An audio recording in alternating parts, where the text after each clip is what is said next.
Aí eu pergunto para os senhores e para as senhoras, que soberania é essa onde 50 milhões a 60 milhões de brasileiros vivem sob o comando de facção criminosa? Facção criminosa esta que nessas áreas, na época das eleições, é proibido apoiar outro candidato que não seja o Lula. Deputado Gustavo Gayer, pela liderança do PL. Presidente, obrigado. Eu preciso falar sobre alguns pontos que são de extrema urgência, eu acho, para o nosso país. E assustadores, presidente. Bom, como todo mundo já sabe, meu colega Girão disse recentemente, houve aqui um pouso de um avião que foi sancionado, que ficou no Brasil, acho que durante 2 dias. E muito pouco se sabe sobre o que aconteceu nesse pouso entre a chegada e a saída desse avião. O que se sabe é que esse avião foi sancionado por transportar armamento ilegal para terroristas pelo mundo, por transportar dinheiro criminoso, de facções criminosas, de narcotráfico, e por isso esse avião foi sancionado, mas ele pousou no Brasil com a maior tranquilidade. Presidente? Exatamente. Mas vamos lá, presidente, nós tivemos recentemente uma notícia muito preocupante. A nossa Suprema Corte, essa instituição que hoje é considerada como a maior ameaça à democracia brasileira pela última pesquisa do Atlas Intel, Atlas Bloomberg, esta Suprema Corte brasileira fez acordos judiciais com a Suprema Corte de uma ditadura comunista, a China, e se recusa a mostrar o que foi esse acordo. Preste atenção, autoridades não eleitas do Brasil foram à China, fizeram acordos sobre sistema judicial com uma ditadura e se recusam a mostrar ao povo brasileiro o conteúdo desse acordo. E também fizeram um acordo sobre inteligência artificial. Aí eu pergunto aos meus colegas aqui da comissão, o que a Suprema Corte brasileira tem prerrogativa, autoridade alçada para fazer acordo com o país comunista sobre inteligência artificial? Porque eu me lembro, Farroux, só de uma coisa. O Flávio Dino, foi o Flávio Dino, né? Ou Gilmar Mendes, eu não me lembro quem é, porque é tanto comunista na nossa Suprema Corte, dizendo que eles têm uma grande admiração ao regime chinês. Essas mesmas pessoas que dizem defender a democracia, falam abertamente que adoram o regime chinês, vão lá fazer acordos no âmbito judicial e de inteligência artificial e se recusam a mostrar para o Brasil quais são os termos desse acordo. Quando foi que o Congresso se rebaixou a tal ponto, onde até mesmo a posição de articular com outros países foi entregue à Suprema Corte, que mais uma vez é considerada como a maior ameaça à democracia brasileira. Mais isso, nós tivemos agora, presidente, um fato curioso. Membros das Forças Armadas, com medo da repercussão e do dano que poderia causar ao Brasil, vazou para a imprensa de que o governo brasileiro estaria articulando um plano para buscar o Maduro, um narcoterrorista condenado com recompensa de 50 milhões de dólares, e trazê-lo para o Brasil para ficar protegido aqui dentro. Se já foi ruim o que esse governo fez quando mandou um avião da FAB buscar uma condenada no Peru, a primeira-dama, trazer ela para cá com o nosso dinheiro, o que todos nós sabemos, para proteger uma testemunha dos crimes do Lula. Fique bem claro, não foi uma ajuda humanitária. Ele mandou um avião da FAB, da Força Aérea Brasileira, para proteger uma testemunha dos crimes dele e trouxe ela para cá, porque saberia que se ela fosse presa, ela delataria todos os crimes do Lula. Se isso já não tivesse sido como ruim o bastante, nós temos agora relatos de dentro das Forças Armadas de que o governo Lula está arquitetando um plano para salvar o Maduro e trazer o Maduro para o Brasil. Essa operação tem um nome, que é a Operação Imeri, que se refere àquela cordilheira na Amazônia, que está entre aqui o Brasil e a Venezuela. Olha a loucura que nós chegamos. Se já estavam, imagine o Brasil ser visto agora, não só como um país que acolhe corruptos, mas um país que acolhe terroristas.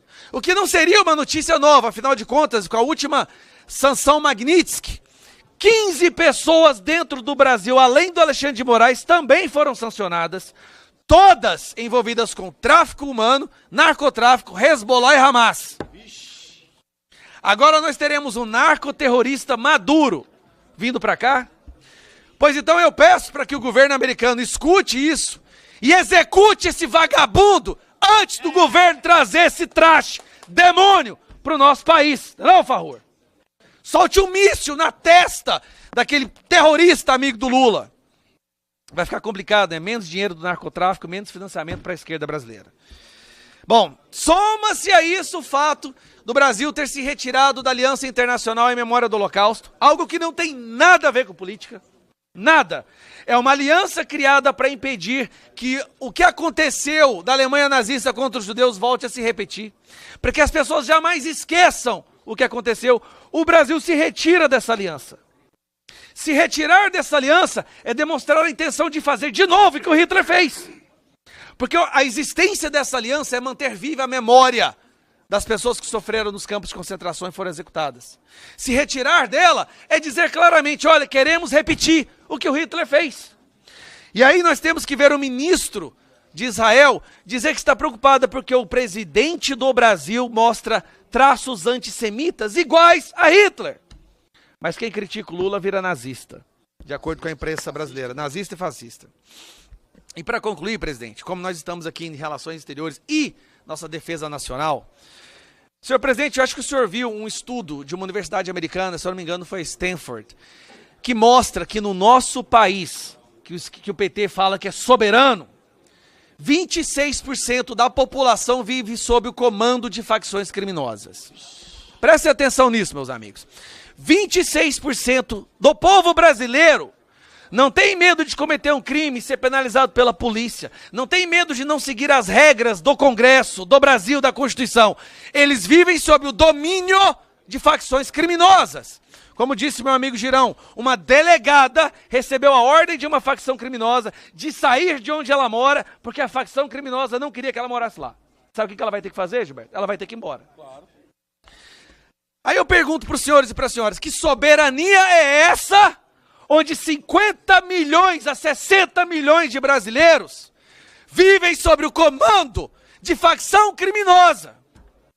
Facção criminosa esta que nessas áreas, na época das eleições, é proibido apoiar outro candidato que não seja o Lula. Inclusive, há vídeos mostrando essas facções executando, torturando uma pessoa porque ela colou um cartaz do Bolsonaro. Ou porque ela postou no Facebook uma defesa do Bolsonaro. Aí ela é levada para um beco e chicoteada por essas facções criminosas que hoje dominam 26% do território brasileiro. Agora olha que curioso, 26% do território brasileiro é dominado por facção criminosa. Mais ou menos o que o PT e o Lula ainda têm de eleitorado. Então, por quê? Esse agora, presidente, nós estamos descobrindo isso. O PT criou um gigantesco curral eleitoral.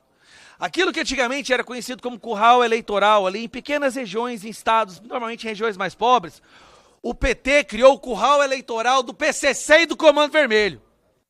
50 milhões de pessoas que vivem sob o comando dessas facções não podem apresentar defesa a outro candidato que não seja do Lula. E os vídeos tem aí para quem quiser ver.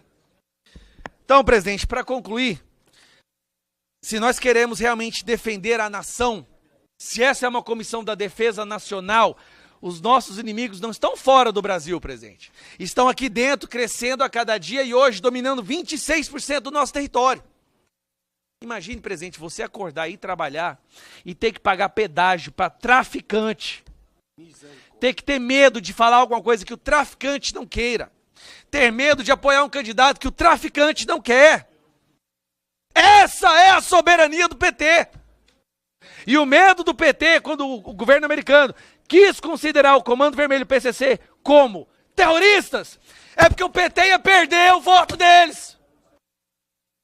Bom, presidente, eu acho que eu já falei demais, mas eram pontos que eu precisava recordar para mostrar o caminho, o ritmo acelerado que o Brasil está indo pro lixo nas mãos desse governo criminoso e terrorista. Obrigado, presidente. Obrigado, deputado Gustavo Gayer.